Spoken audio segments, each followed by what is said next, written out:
Everybody. A few of you have asked me when I start my cabbage and stuff for the fall, and I just wanted to give you a few tips. The answer for me is now. One thing that I look at is I keep a calendar, a garden calendar, and looked on here, and last year, June 30th, I sowed 32 cabbage seeds in my greenhouse.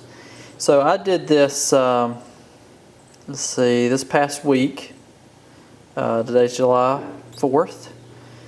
And my cabbage are already up in my greenhouse. And I have a lot more than 32 this year.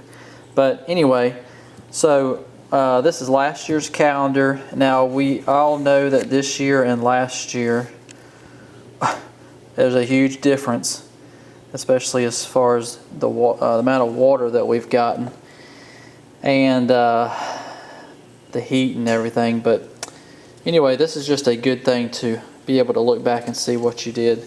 And I even mark on here when my cabbage were up.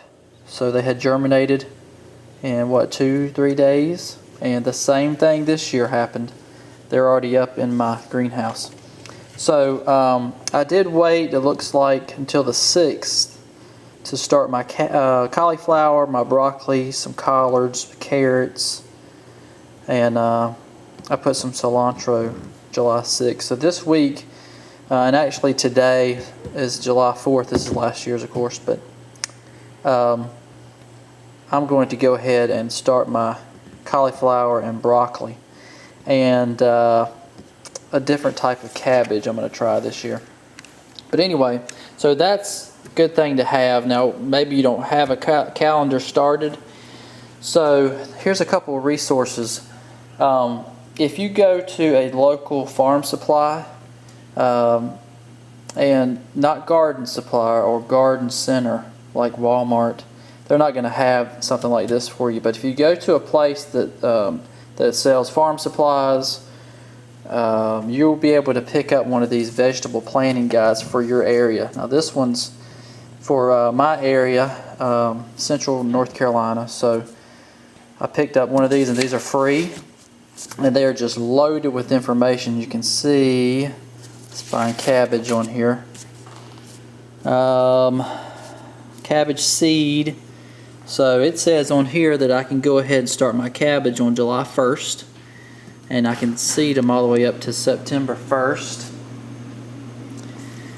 And it even gives me the type of varieties. So early Jersey Wakefield, I got Stoneheads, and some all season. Now I don't grow just these. I have some other varieties that I grow. But these are the most common. They recommended varieties for my area.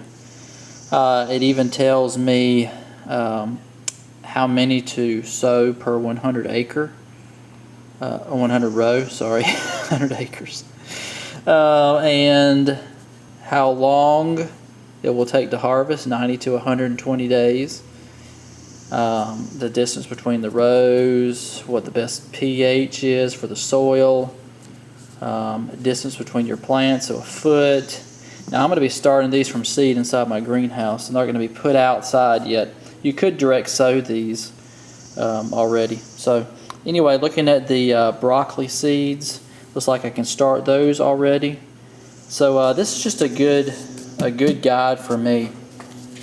I also have this other one. This one actually came from North Carolina State University. So if you have a local university that maybe they have an agricultural department, they probably have something like this online for you too. So anyway, just a suggestion there. This is just another one, like this one right here. All right, and let's say you can't find one of these at all. Well, right here is a website. It's called sproutrobot.com, and you can enter your zip code, and it will tell you what you need to put out, what you need to sow from seed that week. So I found that something like this is a little bit more specific for my area, but the Sprout Robot's a pretty good tool to use also. So anyway, just wanted to give you some tips. Hopefully it helps. And these cells are going to be filled up with broccoli and cauliflower very soon. Hope everybody's doing well. Thanks for watching.